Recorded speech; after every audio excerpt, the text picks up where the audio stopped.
Selamat pagi Pertiwi Horas di Hita Salut demi Jojoman kita Krina.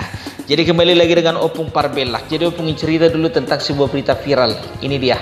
Ya, di video tersebut ada seorang wanita ya yang pulang ibadah. Ketika dia kembali ke parkiran gereja, kaget alias terkejut melihat ban mobilnya nggak di situ satu.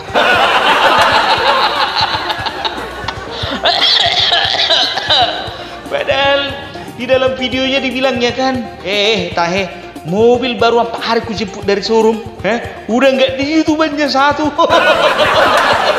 Kak, pencuri nggak tahu mobil itu baru keluar atau nggak, baru udah lama keluar dari showroom. Yang penting dapat dia mangsa hajar. Kecuali kakak bikin di situ, ya kan ditulis mobil ini baru keluar dari showroom 4 hari yang lalu. Mungkin ada pertimbangan pencuri tersebut untuk mencari mangsa yang lain. Apa gak terkejut kayak gitu? Nggak bisa kubayangkan kalau aku jadi dia. Saat pergi ibadah, puji Tuhan, menyembah haleluya, mendengarkan firman Tuhan. Tuhan, aku percaya bahwa hari ini aku diberkati, jauhkan aku dari segala pencobaan. Begitu keluar, datang pencobaan. Langsung datang pencobaan. Udahlah Kak, anggap aja lah itu pencobaan. Tapi yang agak kurang srek aku, yang komplainnya kakak ini, ya kan, tak kayak mana aja CCTV dari gereja pun juga nggak ada tanggapan. Bukan nggak ada tanggapan Kak. Yang pertama, kakak udah lapor belum? Lapor Kak, ya kan. Jangan ke pendetanya lapor, ke bagian keamanan. Ke situ dulu pertanyakan, ini kok nggak ada tukang parkirnya, kan begitu. Ya kan, kalau masalah CCTV Kak, ku tengok itu jauh kali itu dari parkiran itu. Gereja, gedung gereja itu parkirannya kan begitu luas, itu begitu banyak. Ya mungkin saja gereja itu belum selesai dalam tahap pembangunan, kan begitu, atau nggak terjangkau CCTV, kan begitu, ya kan. Nggak bisa juga kakak menyalahkan seperti itu, ya kan. Itu masih mending loh Kak, masih mengucap syukur. Kayak mana kalau misalnya mobilnya dicuri, bannya ditinggalkan satu untuk kakak, untuk kenang-kenangan. Apa nggak lebih parah itu? Nggak lebih menyakitkan itu? Apa tidak menimbulkan akar pahit itu? Kalau masalah itunya Kak, udahlah bawa aja ke apa namanya, ke bengkel lagi, ke dealernya itu, ya kan. Urus asuransinya biar keluar. Tapi nggak tahu lah aku tak keluar nggak asuransi untuk pencurian ban, iya kan? Atau mungkin yang diklaim asuransi cuman pencurian ban ke apa-ampatnya, kita nggak tahu juga kan. Ada juga asuransi ini yang aneh-aneh. Oh, cuman satu bannya. Oh, nggak bisa Kak. Ini yang diklaim asuransi ini, yang bisa diajukan ke asuransi ini kalau hilang bannya semua. Kau WA lah sekarang pencurinya, bilang sama pencurinya itu biar diambil banmu 3 lagi. Biar bisa diganti asuransi. Ya kan, aku bukan mau mencela kakak, enggak. Ya kan, aku juga enggak kenal kakak siapa. Entah juga baru terus kakak, enggak tahu juga kan, tabaritotnya kita kan begitu. Tapi kalau sudah ada kehilangan seperti itu, lapor ke keamanan. Kalau nggak ada solusi lagi, lapor kepada pihak yang berwajib, walaupun progresnya lambat. Masalah progres cepat atau lambat itu tergantung lah itu semua, ya kan. Tergantung kakak, tergantung relasi, tergantung semuanya lah itu. Nggak bisa ku utarakan di sini. Karena aku diculik aku nanti, ya kan. Gitu dia. Jadi udahlah, daripada repot-repot ngurus ke kantor polisi Kak, ya urus saja asuransi. Kalau memang nggak bisa diklaim asuransi, ya beli aja lah satu ban itu, 500 ribunya itu satu. Ya kakak bawa apa itu ke gereja? Lamborghini. Enggak kan Kak, masih mobil standar kan. Urus aja lah Kak, daripada repot-repot kan. Aku bukannya bilang apa, ya kan. Aku pun pernah seperti itu kejadian. Hilang motor adikku di gereja. Aku tinggal di Duri. Motor itu atas namaku. Adikku di Pekanbaru. Hilang motor Beat warna putih, hilang dari depan gereja. Aku bilanglah sama adikku itu, ya kan. Udah kau tanya sama gereja, katanya gitu kan. Udahlah nggak apa-apa lah itu. Ya awak juga yang greget kan begitu. Kenapa ndak ada pertanggungjawaban dari gereja? Kalau untuk masalah itu sih sebatas apa rupanya, ya kan. Sebatas apa sih yang bisa dilakukan sebuah rumah ibadah? Pendetanya, gembalanya, ya kan? Kita pun gak bebankan juga sama mereka. Di situ aku merasa bersalah ya juga ya. Yang lucunya lagi, yang bikin sialnya lagi, itu motor pajaknya baru kuurus. Hari ini kuurus pajaknya, ya. Besoknya di gereja hilang. Kan pencuri kurang ajar itu. Udah sempat dulu kurus pajaknya baru dicuri. Kalau mau mencuri kau, maunya sebelum pajaknya diurus. Terhilang 280.000 boy. Ini kau curi motor udah diurus pajak, enak kali kau. Aturannya kau marsiatawi sama aku, ya kan? Bang, abang mau ngurus pajak motor ya? Kan bisa ku jawab, iya kenapa rupanya? Bang, aku mau mencuri motor abang daripada bang rugi 2 kali, lebih baik gak usah diurus bang. Kan bisa kau bilang kayak gitu.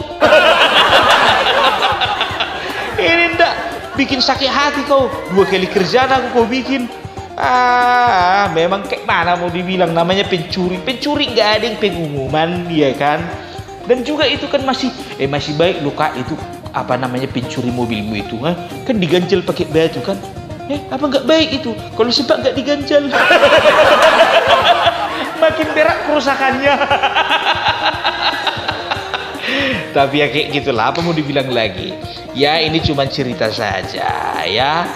Tenang loh kak, jangan kakak bilang aku berkomplotan dengan pencuri. Atau kakak mau bilang, videomu ini di endorse sama pencurinya ini. Enggak kak, jujur kak, enggak kenal aku siapa pencurinya kak, serius. Itu dia ya kan. Jadi ini cuma sebagai bahan pelajaran saja sama yang lain, supaya dimanapun itu tetap berhati-hati, ya kan? Jangan gara-gara rumah ibadah jadi kita agak sembrono. Kalau mau parkir, cari parkiran yang terdekat dengan gedung gereja yang terpantau dengan CCTV. Itu dia. Kalau gereja nggak ada CCTV contohnya ya, kadang-kadang pergi keluar tiap 10 menit keluar, tiap 10 menit keluar, tiap 10 menit keluar, kan gitu toh. Namanya juga mobil baru.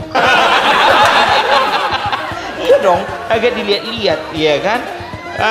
Itu dia, sama kayak contohnya punya istri baru kita, ya kan? Setiap 10 menit telepon, lagi ngapain? Setiap 10 menit telepon, lagi ngapain? Setiap 10 lagi telepon, lagi di mana? Kan begitu, ya kan? Gitu juga. Jadi kita harus bijak sih sebetulnya, ya kan kak? Jangan dikit-dikit salahkan gereja, dikit-dikit salahkan gereja. Ya gereja itu kan ya ada silapnya juga. Lagian itu itu gereja nggak sepenuhnya selesai. Belum. Aku tahu itu gerejanya di mana, ya kan? Apa nama gerejanya? Udah tahu. Siapa nama gembala pun juga udah tahu. Begini aku sama dia kak. Maksudnya ngefans, ya kan? Ya. Itu dia. Jadi cobalah dulu kita ya lebih bijaksana di dalam menyikapi satu masalah, ya kan? Banyak orang sekarang sanggup beli mobil, beli ban mobil nggak sanggup. Apalagi dulu biar tahu kalian ceritanya, kalau aku pas lagi bawa motor, ya kan, pecah ban contohnya, ya kan, pecah ban, ya, begitu ditengok rupanya bocornya udah 3 kali 10.000 udah 30.000. Datanglah tukang tambal ban ini, apa dibilang? Udahlah bang, beli aja yang baru daripada tambal-tambal, katanya gitu kan. Ku bilang lah, aku jawab lah, kayak mana lagi mau bikin lagi bang, gak ada uangku belum gitu. Datanglah apa tukang tambal ban ini, dibilang kurang ajarnya. Dibilangnya sama aku, motor sanggup beli ban gak sanggup. Apa gak ini hatiku ini? Beli ban gak sanggup, beli motor sanggup. Nggak tahu dia awal beli motor kredit. Tahe. Jadi greget sendiri aku jadinya. Jadi berita-berita viral seperti ini ya, ini sebagai mengingatkan. Jadi kakak itu juga memviralkannya di TikTok supaya mungkin si kakak ini juga ingin kasih tahu sama si pencuri, ya kan? Memberitahukan kepada si pencuri, hei pencuri, kau lihat dulu penderitanku ini, ku viralkanlah kau di TikTok ya, biar mati kau, mampus kau, katanya gitu kan. Tapi dia nggak tahu kakak ini kalau si pencuri ini nggak main TikTok, mainnya Facebook.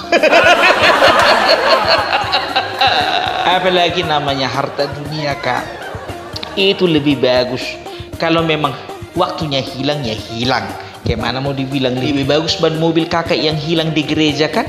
Zaman sekarang kak, bukan cuma ban mobil yang hilang di gereja, suami kakak pun bentar lagi bisa hilang kalau nggak dijaga itu.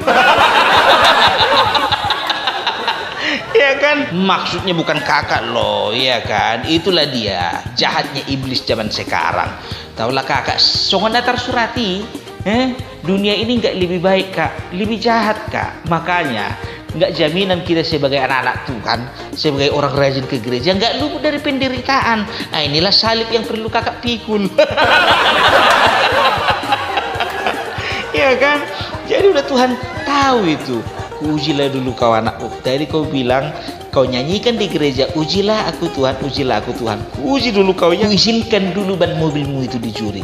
Biarkanlah dulu, ku tengok dulu bagaimana isi hatimu. Iya kan? Masihkah kau bersyukur samaku atau tidak? Iya kan? Iya itu dia. Iya kan? Besar kecilnya masalah bukan berasal daripada masalah tersebut, tapi bagaimana kita menanggapinya. Sih, motivator wah. Kan tidak mungkin ketika baru keluar gereja, ketika kita lihat nggak di situ ban mobil satu, langsung pergi kita ke dukun. Nggak lucu kak. Kalau ke kantor polisi kak masih wajar, masih bisa dikatakan masih apalah, masih bagus kan begitu. Tapi kalau ke dukun cuma gara-gara ban mobil. Nanti kalau sepak kakak misalnya pergi ke dukun, begitu kehilangan langsung pergi ke dukun dia. Bah, ada mau kutanya dulu. Mau tanya apa itu? Aku ada musibah. Apa musibahmu? Itu ban mobilku hilang satu. Pengen tahu siapa pencurinya. Kapan kejadiannya? Hari Minggu mbah. Hari Minggu? Di mana? Itu mbah, parkiran gereja. Kurasa dukunnya itu ketawa lebih keras daripada aku ketawa. Apalah dibilangnya? Itulah kau kan? Pas kehilangan kau ingat sama aku. Begitu beli mobil baru ke gereja kau pergi, nggak ada setoranmu ke sini.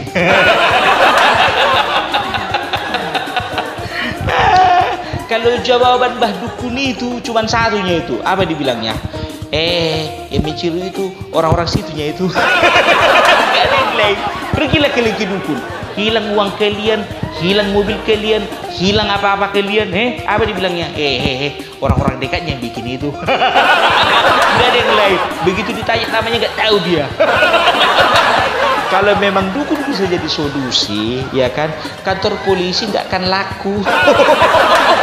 Udahlah, gak usahlah pergi-pergi ke dukun. Maaf kalian Mbah Dukun, kalau kalian nonton videoku ini bukan untuk menghilangkan atau mengurangi pasar kalian. Tapi ya itulah dia, ya kan? Jadi intinya kak, apapun yang terjadi masalah di dalam kehidupan kita, tetaplah bersyukur kak, walaupun berat. Berat memang kak. Ya udahlah, selesai dulu ceritaku untuk pada saat pagi hari ini. Dan aku satu pesanku sama kakak. Dan aku mau nanya sama kakak, kak, masih kakak simpan nomor dukun yang tadi? Enggaklah, aku bercanda ya kak ya. Ya, jadi jangan dilaporkan aku kak, ya kan? Dan aku nggak ada berniat untuk mencaci maki, nggak ada. Itu cuma sebagai pelajaran. Oke, selamat pagi Pertiwi. Salam Barbella.